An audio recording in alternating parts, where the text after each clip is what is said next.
درس قرآن دیا جا رہا ہے۔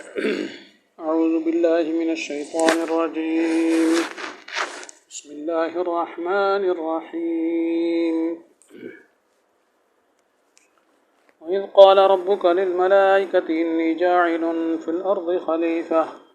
قَالُوا وَتَجْعَلُ فِيهَا مَن يُفْسِدُ فِيهَا وَيَسْفِكُ الدِّمَاءَ وَنَحْنُ نُسَبِّحُ بِحَمْدِكَ وَنُقَدِّسُ لَكَ قال إني أعلم ما لا تعلمون۔ صدق اللہ العظیم۔ آیت کا ترجمہ یہ ہے، جب فرمایا تیرے رب نے فرشتوں سے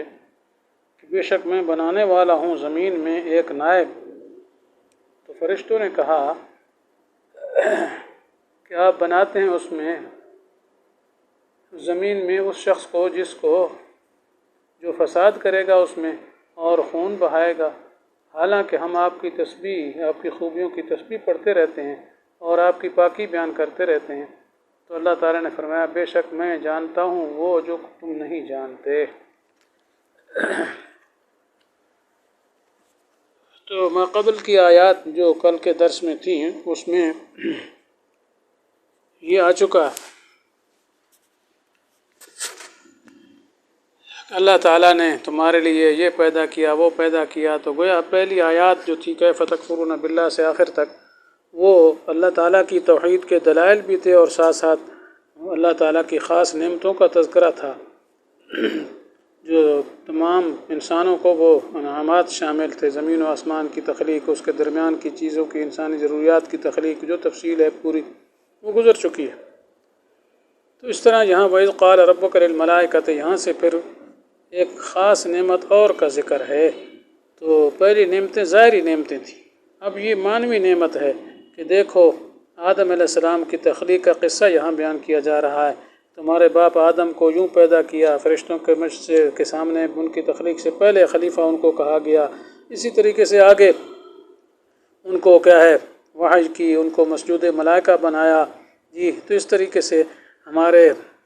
بابا حضرت آدم علیہ السلام کی عزت و عظمت کا بیان ہے۔ تو اب بڑوں کی عزت چھوٹوں کی عزت ہوتی ہے، تو اس اعتبار سے گویا عزت و آبرو دینا یہ بھی ایک خاص نعمت ہے۔ تو یہ معنوی نعمت ہے، کسی کو اللہ تعالیٰ عزت دے دے یہ بہت بڑی نعمت ہے، لیکن ہے معنوی، حصی نہیں ہے، یہ ظاہری نہیں ہے۔ تو اس نعمت کا ذکر ان آیات میں تقریباً 11 آیات آگے آ رہی ہیں، اس کا تذکرہ کیا جا رہا ہے، اور ساتھ ساتھ اس بات پر بھی تنبیہ کی جا رہی ہے کہ دیکھو آدم علیہ السلام جو پہلے نبی ہیں اور پورے انسانی نسل کے باپ ہیں، اتنی بڑی عظمت ہے، اس کے باوجود وہ بھول گئے اور درخت ممنوعہ، شجر ممنوعہ کا تناول کر بیٹھے، ٹھیک ہے۔ تو اس سے معلوم ہوتا ہے وہ معبود نہیں ہے، عبادت کے لائق صرف اللہ تعالیٰ کی ذات ہے جی۔ تو اس بات پر بھی تنبیہ کرنی تھی جی۔ تو گویا یہ توحید کی دلیل بھی بن جائے گی اور ساتھ ساتھ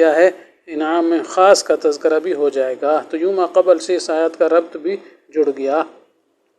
تو اب اس میں یہ فرمایا کہ اذ قال ربک للملائکۃ انی جاعل فی الارض خلیفہ، کہ اللہ نے فرشتوں سے فرمایا کہ میں زمین میں خلیفہ بنانے والا ہوں۔ یہاں خلیفہ کا یہ مطلب نہیں ہے کہ تمام اختیارات اللہ تعالیٰ کے ان کے پاس ہوں گے اور وہ بھی حاضر ناظر اور مختار کل ہوں گے یا عالم الغیب ہوں گے، یہ معنی نہیں خلیفہ کا۔ مطلب یہ ہے کہ اللہ تعالیٰ نے جو دنیا میں انتظام فرمانا تھا اور اپنے احکامات شرعیہ کو نافذ کرنا تھا، ان احکامات کو نافذ کرنے میں اور دنیا کے نظام کو چلانے میں آدم علیہ السلام کو خلیفہ بنایا گیا کہ وہ میرے احکامات کو زمین پر نافذ کرے۔ یہ معنی ہے خلافت کا، یہ معنی نہیں ہے کہ وہ اللہ کا نائب اللہ کی طرح نعوذ باللہ ہو جائے گا، یہ مراد نہیں ہے۔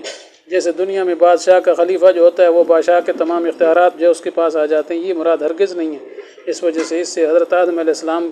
کو معبود سمجھنا یہ غلط ہے، بلکہ جو معبود ہوتا ہے وہ بھولا نہیں کرتا، جیسے لا یضل ربی ولا ینسا قرآن پاک میں آیا ہے کہ میرا رب نہ تو چوکتا ہے نہ بھولتا ہے۔ آدم علیہ السلام تو چوک گئے، بھول گئے اور وہ درخت کا پتہ کھا بیٹھے جی، شجر ممنوعہ کو تناول کر بیٹھے۔ اس وجہ سے یہ دلیل ہے اس بات کی جی کہ اللہ تعالیٰ کے علاوہ اور کوئی عبادت کے لائق نہیں ہے، کیونکہ اللہ کے علاوہ کسی کے اندر صفات الوہیت نہیں ہے۔ جب صفات الوہیت نہیں ہے تو وہ معبود بھی نہیں ہو سکتے۔ تو بہرحال خلیفہ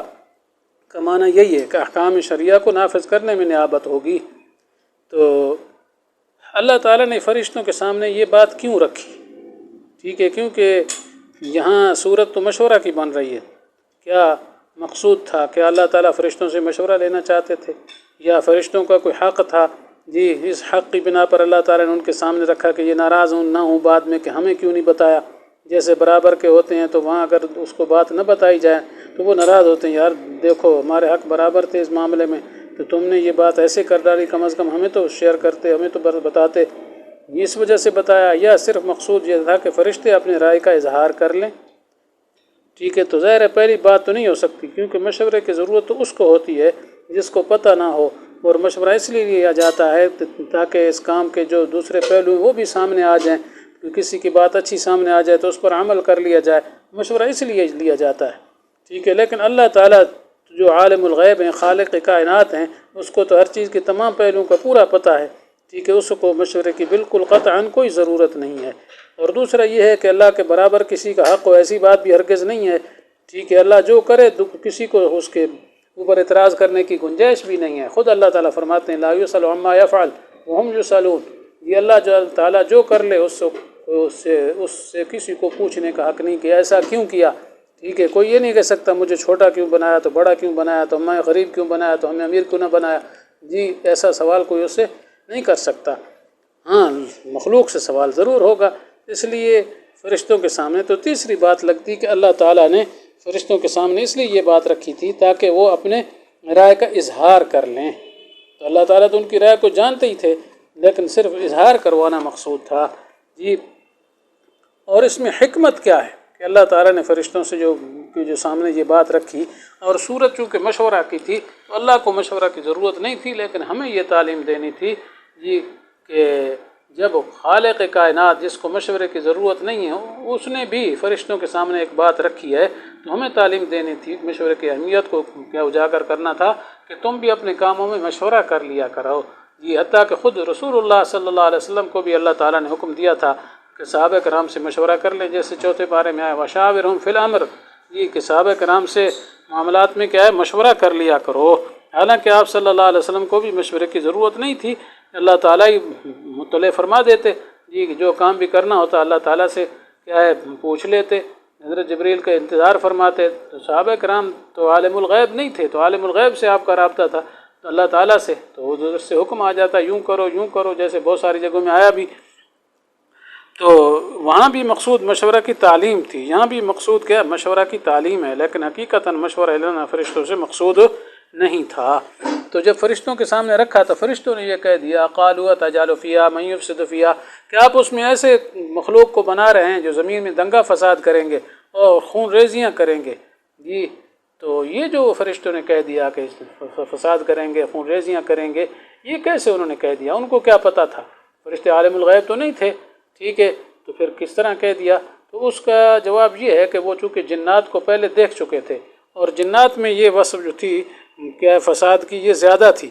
تو انہوں نے کہا نہیں مخلوق اور بھی ایسی ہوگی، یا یہ ہے کہ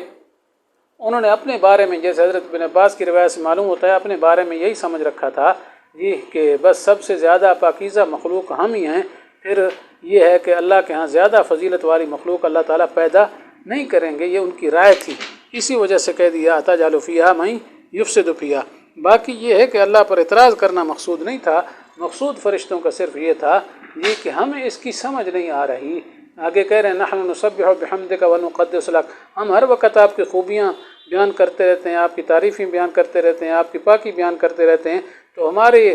کیا ہے یعنی ہم معصوم مخلوق ہیں، ہم سے گناہ کا صدور نہیں ہوتا، تو ہماری سمجھ سے بالا تر ہے یہ حکمت کہ ان معصومین کو چھوڑ کر ایسی مخلوق کو پیدا کرنا کہ جس کے کیا ہے فساد ہوگا، خون ریزیاں ہوں گی، گڑبڑ کریں گے، معاصی کریں گے، یہ ہماری سمجھ میں نہیں آتا۔ تو مقصود استفسار ہے، پوچھنا ہے، مقصود بنی آدم پر یا آدم پر اعتراض کرنا ہرگز نہیں ہے، کیونکہ اعتراض کرنا یہ تو ایک قسم کا گناہ ہے اور فرشتے گناہ سے پاک ہیں، وہ معصوم مخلوق ہے، تو اس لیے صرف پوچھنا مقصود تھا، نیاز مندی ظاہر کرنا مقصود تھا کہ ہمیں چھوڑ کر ایسوں کو کیوں بنایا جا رہا ہے، ہمیں بھی سمجھ آ جائے۔ تو اللہ تعالیٰ نے پھر ان کو دو جواب دیے، ایک اجمالی ایک تفصیلی۔ اجمالی جواب یہی دیا انی اعلم ما لا تعلمون، میں جانتا ہوں تم نہیں جانتے اس کی حقیقت کو، اور تفصیلی بعد میں آ رہا ہے تو انشاءاللہ اس کا تذکرہ بعد میں ہوگا۔ آج اتنا ہی، وآخر دعوانا ان الحمدللہ۔